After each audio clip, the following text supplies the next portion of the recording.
Hello, everyone, and welcome. I'm Bonnie Low-Kramen, and I would like to welcome you to Heads Together.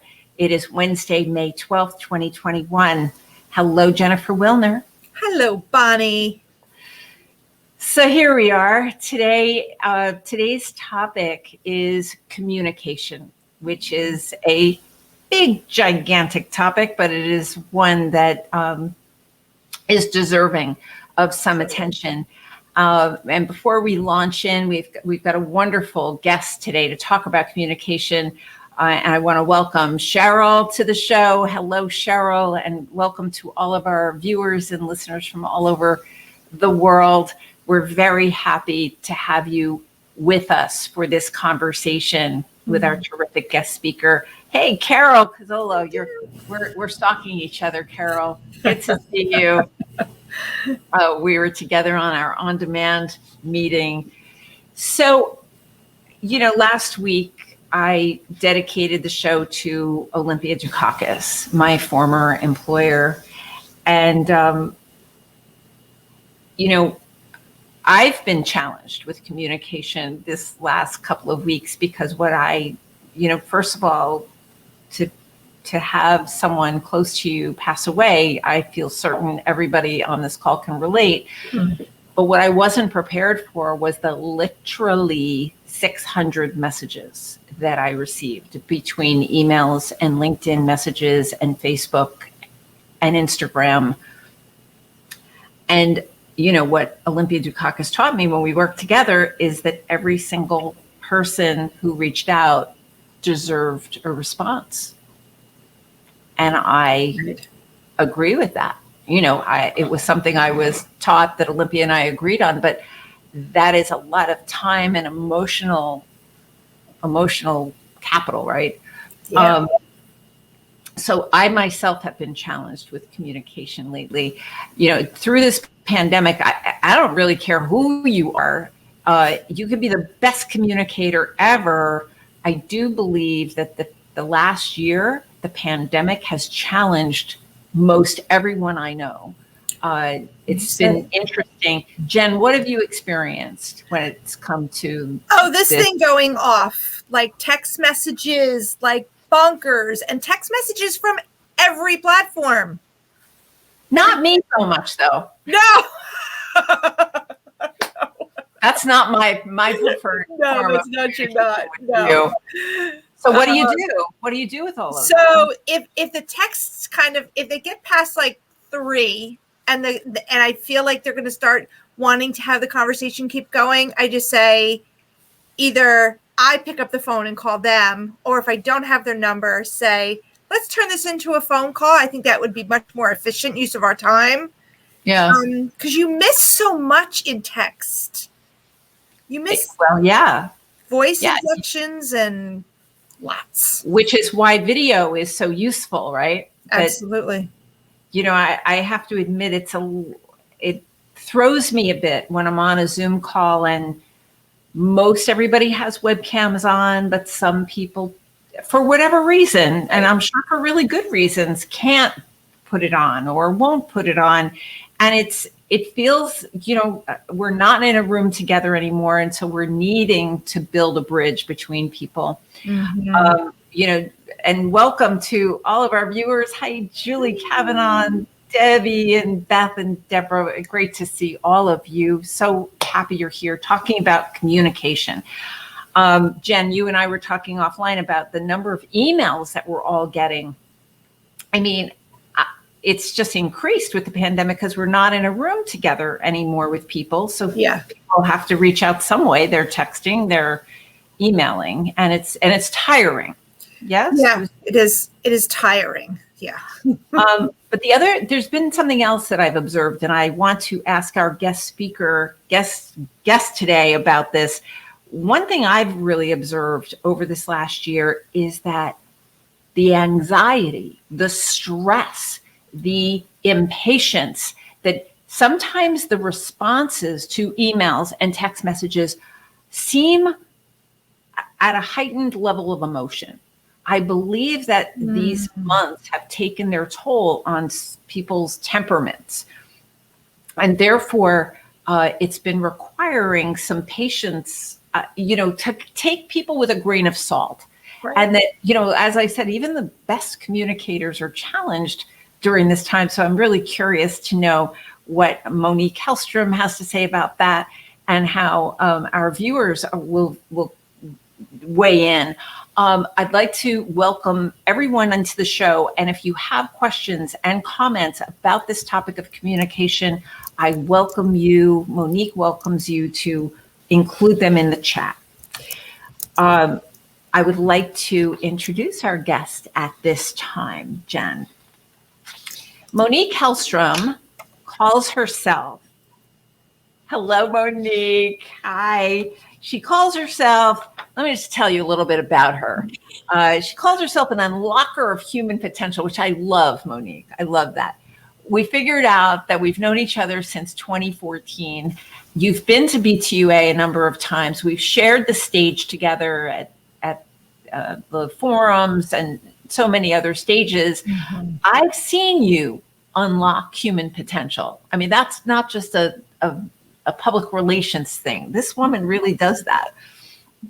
You, for nearly a decade, you worked as the executive assistant, producer in chief of Simon Sinek. And most of us know who Simon Sinek is. He's New York Times bestselling author and TED celebrity. She also calls herself type A. I've seen that in motion too. She's a fierce type A, and Monique has sharpened her ability to take large, complex problems and break them down into bite-sized, achievable nuggets, which she's now using in her consulting and speaking and teaching. And guess what, everybody on this call? You have a chance to let's see her and hear from her respond to some of those challenges today in real time. Here's your chance to check it out. So welcome, Monique. Hey. Thank you for having me, Jen and Bonnie. You are welcome. It's great to see you again. This is your second appearance on Heads Together. It's great to see you as well. Always love sharing space with you, even in the virtual sense. Well, thank you. And the last time you were with us, we didn't do the rapid fire questions. We weren't doing those yet, right? No. So I have to say, I'm really digging them. I really like them. And I feel like, a lot of our viewers today probably feel like, hey, they kind of know who Monique Hellstrom is. But I'd like to, are you game for a few of these questions? So absolutely. We'll all get a chance to know you even better, even me, who feels like I know you pretty well already.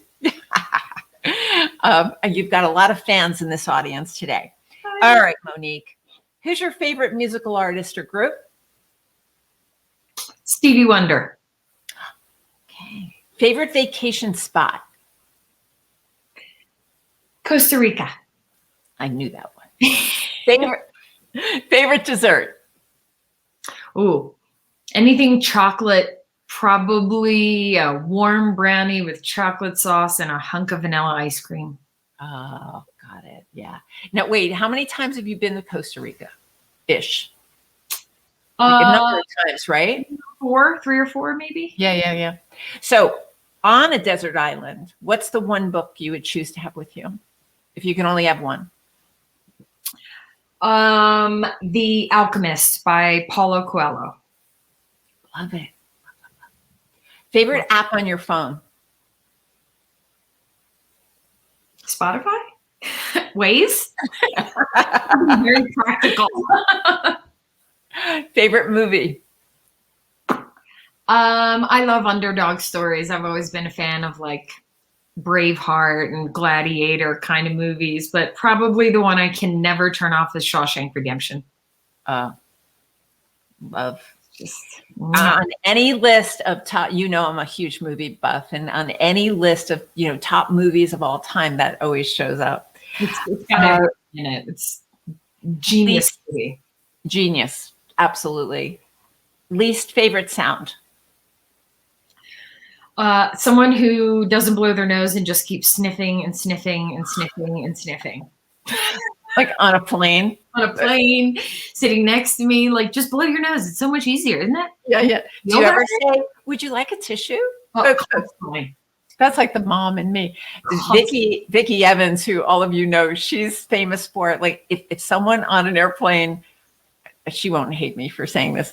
If someone is like playing their music too loud, without earphones, she carries extra headphones with her.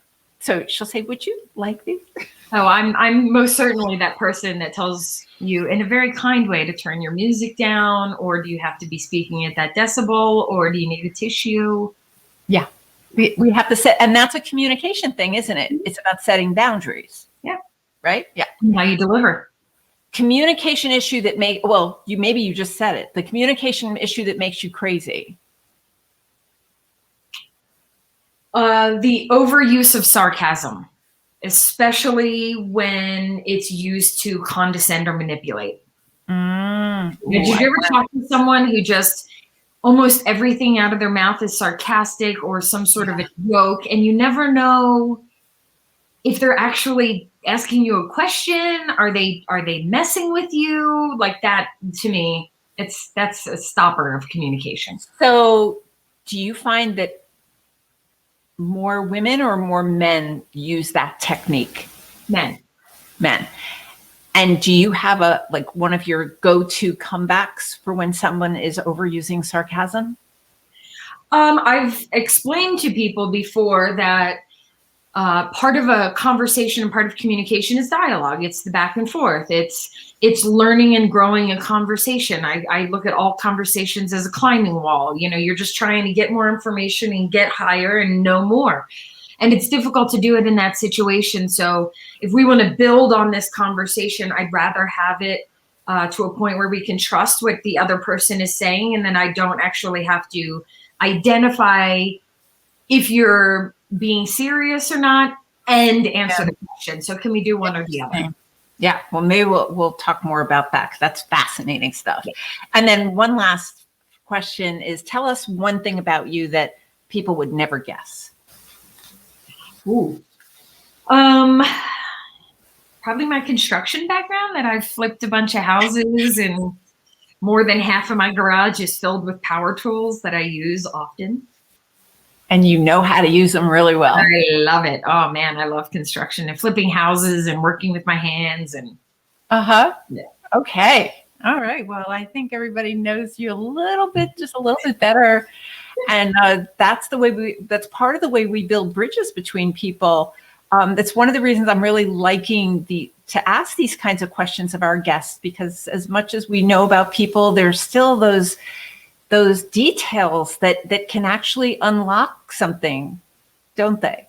Absolutely. The more you know about someone, the easier it is to communicate, the more connection you have. Yeah. I mean, do you happen to have a favorite question that you like to ask people, if you're meeting them at a cocktail party or something? I mean, I didn't prep you for any of this, but I'm curious to know, like, is there something, if you're trying to connect with somebody, do you have a favorite question? I usually will ask them a specific question about something that's happened recently. Have you been to a favorite vacation spot? Have you done something? Because when somebody can talk about a specific incident or instance, you can usually get more out of them. We'll ask, have you been to the beach lately? Are you a beach or mountain person? And have you been to one? What's your favorite vacation spot? I use that a lot. To understand more about people.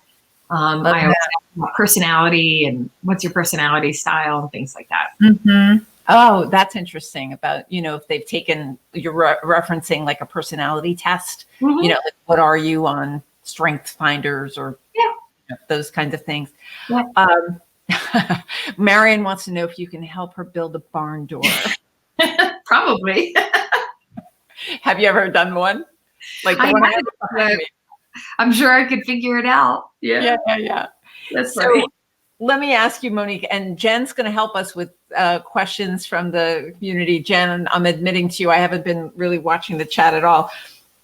But let me start with Simon Sinek, because most people know that you worked with him for 10 years. So you traveled the world and got to observe all kinds of people and the communication, the kinds of questions he would get from the audience.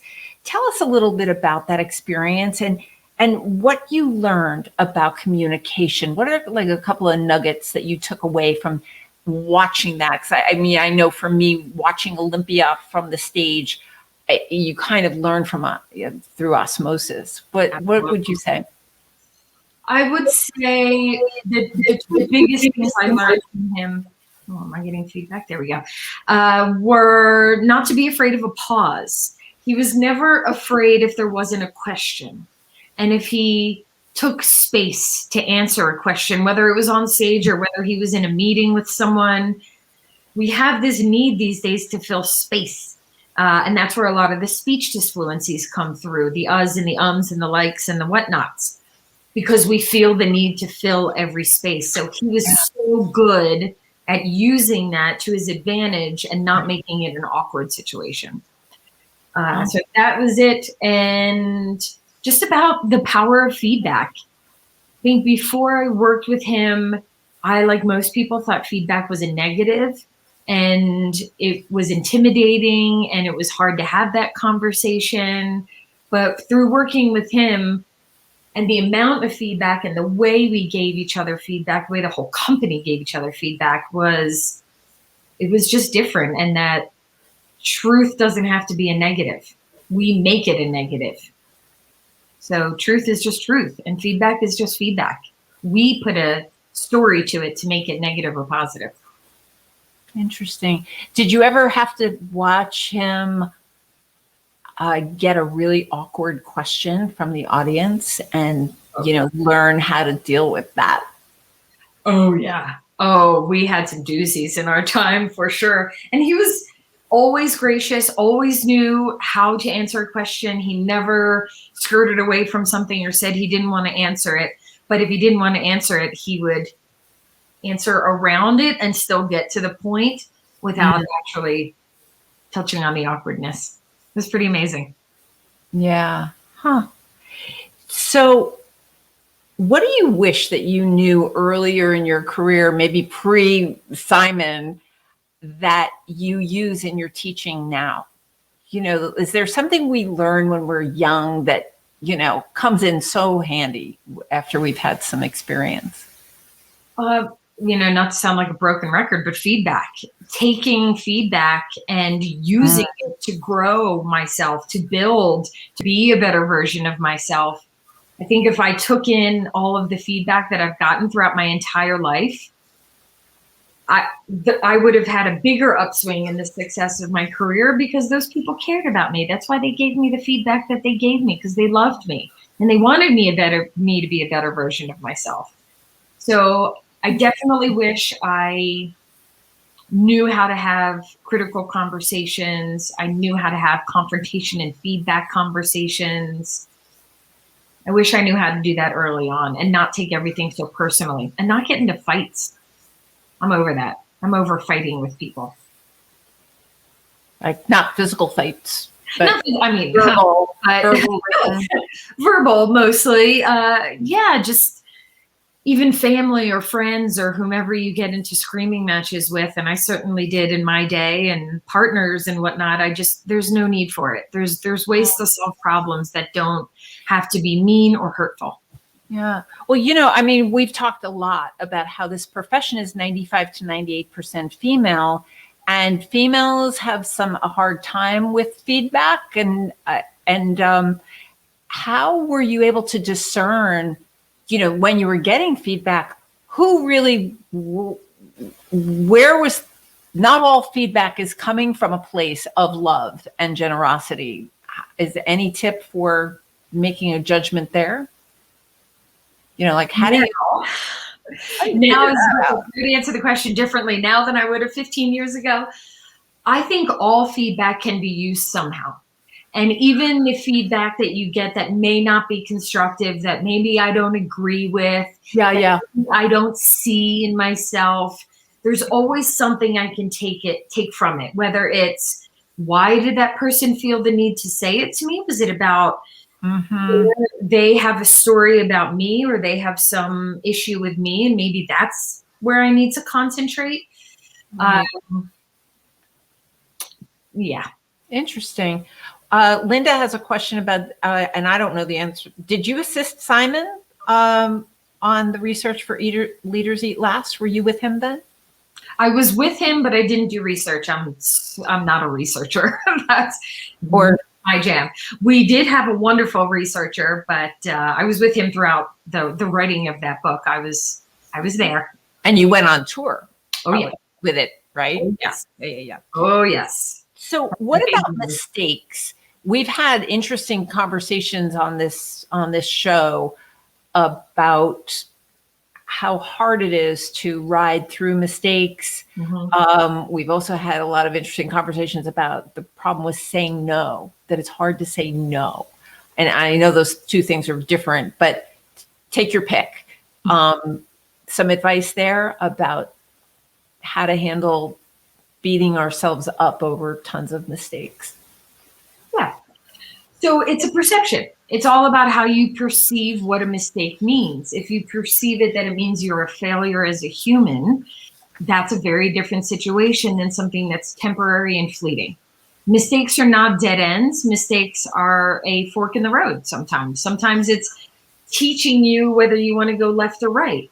Sometimes it's telling you what you don't want so that you know what you do want and you know which direction to go in. But mistakes are temporary. They're not finality, and they are the building blocks to get you to where you should be. Mistakes are the building blocks to evolving and evolution and being a better version of yourself. It's kind of how you do it. It's the price you pay to have a full life. Yeah. Well, you've been very public about, that you've made a million mistakes, and as have I. And I don't think we've met an assistant yet who, you can't do this career for a long time and not have blown it big time sometimes. And mistakes means you're trying, Jen. Absolutely. I think the times in my life where I made the most mistakes, it was because I was trying new things. It was because I was doing things that I wasn't an expert at. It was because I was learning. We don't look at a kid who's learning how to walk, and every time he falls down, we go, "You made a mistake. Pick up, get up." We understand that part of learning how to walk is the falling down, is the tripping, is the figuring out your balance. And we know that when it comes to a child, but for some reason we don't know that when we become adults. It's part of learning how to walk. Yeah, but in the workplace, that's, on one level, especially for younger assistants, it's easier said than done. But I'm not sure I've met an assistant yet who hasn't thought, well, if I make a mistake so big, I'm going to get fired. Sure. Sometimes it's an irrational fear in play. Any advice for that? How to tame that voice in our heads? Well, I think the worst thing you can do is hide it or pretend that it didn't happen. I think that is sweeping it under the rug, and you're never going to learn anything from that. Right. Talking about it. We, when I worked with Simon, we had an open forum to do this. So I find myself very lucky in which I could go to him and say, "I made a mistake, but this is how I'm going to fix it." He would never let me just say I made a mistake. He said, "Okay, now what? What are you going to do about it? How are you going to fix it?" My advice would be, if you've made a mistake, figure out what the mistake was and why you made it. Where did it come from? Were you rushing? Were you not paying attention?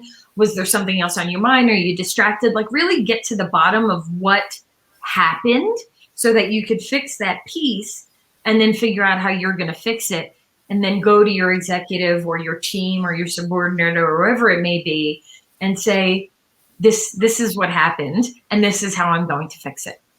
There you go.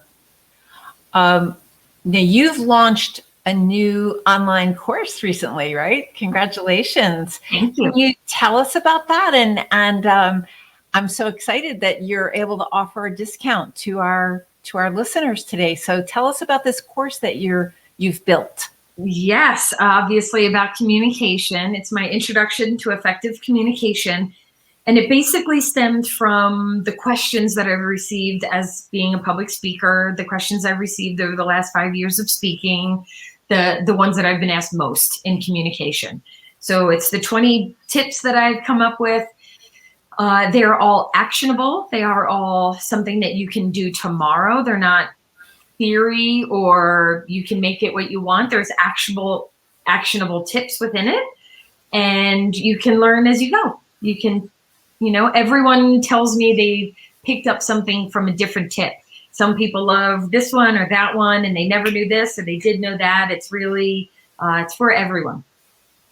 Very cool. And so Jen, I think, is putting in the chat the link to the course. And just help us, Monique, what is the price of it? And then the discount that our listeners get today? It's a $70 course, and it's a little over an hour broken up into 5 videos. You also get a 75-page workbook that has exercises, some additional information. You can actually use the workbook, print it out, write down some of the things that you're going through and some of the things that you learned. So that'll be $70, and the discount is $10 off. I also have a package that if you want to buy the communications course plus an hour coaching session with me to talk about something that you learned or a question that you have, that's $170, and the $10 will work for that. $10 off will work for that. Thanks, Monique. And Jen is putting into the chat, Monique, your LinkedIn profile. Is that the best way for folks to connect with you and start the dialogue going? We have a few questions in the chat. What's the best place in the country that you've ever traveled to on tour? One of our listeners wants to know. Do you have one of those? I loved Sweden. I absolutely loved that whole Nordic region. Was just, I don't know. Talk about beautiful people in a beautiful setting. It was so true. Everyone was 6 foot tall and gorgeous and blonde and blue-eyed. And oh my goodness gracious, I felt like a runt when I was there. And you fit right in with the last name of Hellstrom, right? Yeah, but I looked very different from everyone else who was there. Yeah. So that's definitely up on my top faves with Sweden for sure. Yeah. And I see one from Rosemary saying, what's your best advice to communicate with international audiences? International audiences are tough because everybody is brought up with different values and different ways of communicating. I would say ubiquitously humans have emotions, and ubiquitously humans appreciate facts, and they like to know stories and who you are as a human. Those things will never go away. So I would say, regardless of who you're talking to, the more human you can make it, better, because that's what we all have in common. Right. I couldn't agree with you more. And I would just add to slow it down some. Oh, absolutely. Because of sometimes, and I know for me, I invite audiences to tell me if there's ever an Americanism I use, to please just tell me, raise your hand. And because there's no sense talking if people are not, understanding the slang or whatever, like to minimize that. Yeah. Just beware of American, talking about NASCAR is very American. That's the only place we have it. So just beware of some of the idioms that you have. I've actually been told from time to time, I've been too American. Whatever that means. So you and I have traveled a lot together around the United States, and you've traveled the world, Sweden included. As you look at this workplace, Monique, in the, in this post-pandemic environment we're in, I'm so interested in knowing, as you look at the bigger picture, what are you excited about and what are you worried about with this workplace? Can you tell our audience what you feel about that? Absolutely. I feel, and I've seen lots of studies that are showing that companies are finally understanding that they're made up of human beings and that their companies are made up of people, and a company does not exist unto itself. A business is not a thing. It's a perception, and it is filled with humans. And if you don't take care of the humans within your company, nothing will work. I don't care how great your salesperson is or how amazing your product is. You don't take care of the humans in your organization, nothing's going to change. So I think finally people are concentrating on humans and understanding. And I feel there's been a bit of a boost in educating the workforce and just learning about it and being able to. I've heard more people tell me that they're taking personality tests in their companies than ever before. Interesting. That's exciting to me that the human beings are finally bubbling up to the top, and it's not money that's at the top, which is exciting. My biggest fear, not surprisingly, is in the executive and assistant relationship. Right when the pandemic hit, I know a lot of executive assistants and assistants lost their job. That was one of the positions that was slashed, which to those of us who understand it is like mind blowing. Why that would be the first person you would fire during a pandemic is completely insane to me.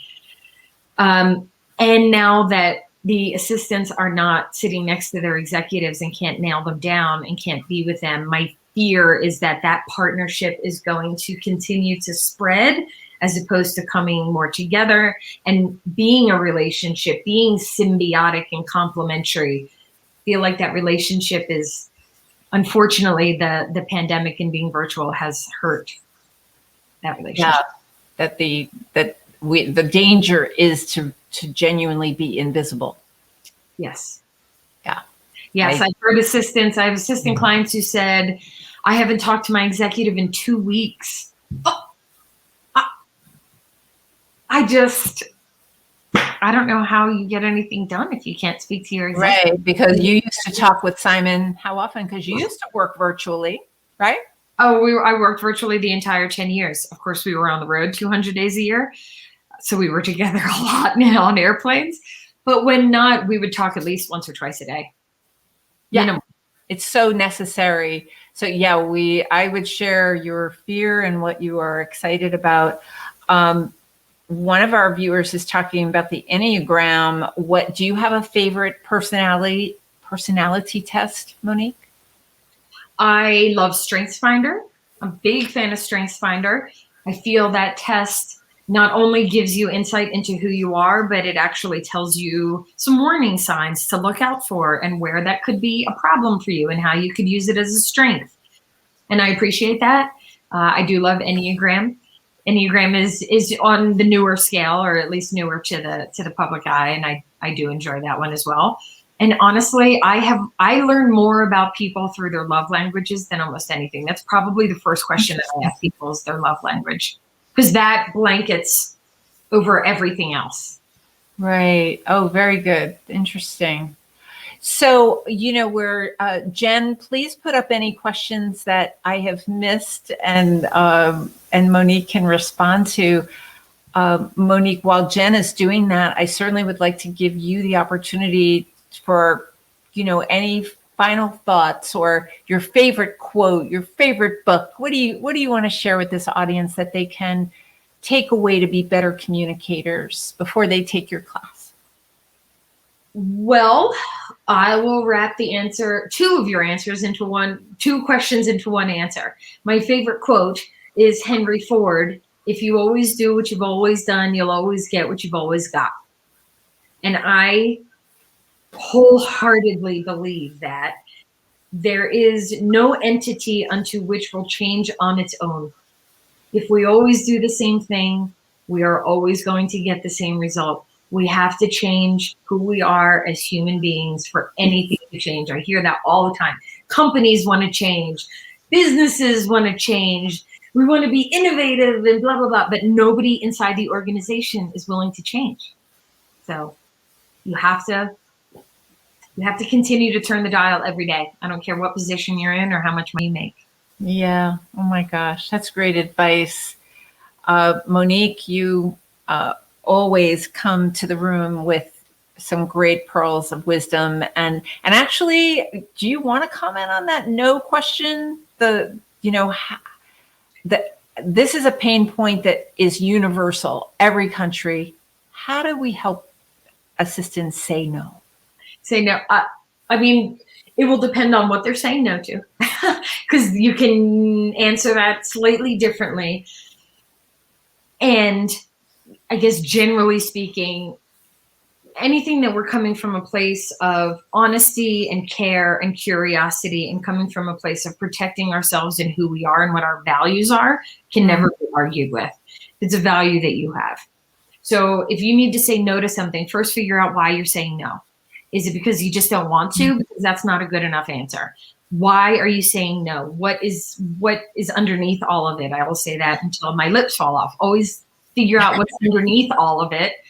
And then once you figure that out, see what it's attached to. Is it attached to a value? Is it because you don't believe in something? Is it because you need to set a boundary? And when you talk about it in that sense with utter truth and facts and really bringing the story clear, I think you can say no to just about anything instead of just saying no because I don't want to. Right.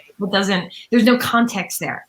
I don't know why you're saying no. I don't know what it is to say no. But if I understand that, one of my values is honesty. So if somebody told me to lie, I would say no because it's a value of mine and that is something that I'm not willing to change. So that is something somebody can't argue with. Right. I mean, it was a general answer because it depends on what you're saying no to. Sure. No, but just simply to give context. We need context. Assistants have the right to say what they need. Absolutely. And part of it is, only these 24 hours in a day. A lot of assistants are drowning in work and have a hard time saying no to that. Well, one of my favorite sayings there that I work with lots of assistants on there is that your new commitments don't nullify your old commitments. Interesting. Don't take it away. So saying that to an executive and or for you, you saying, listen, I would love to do that thing. I want to do that thing. I cannot do it right now because I have previous commitments. This new commitment doesn't remove the old one. I need to finish this. And as soon as I do, I will have the time and space to move on. Yeah, perfect. That's great. And Rennie is asking about the replay. We're live right now on YouTube and LinkedIn and Facebook, and the replay will be on all three of those channels. So you will be able to get these pearls of wisdom from Monique Hellstrom as often as you want them and need them because they're wonderful.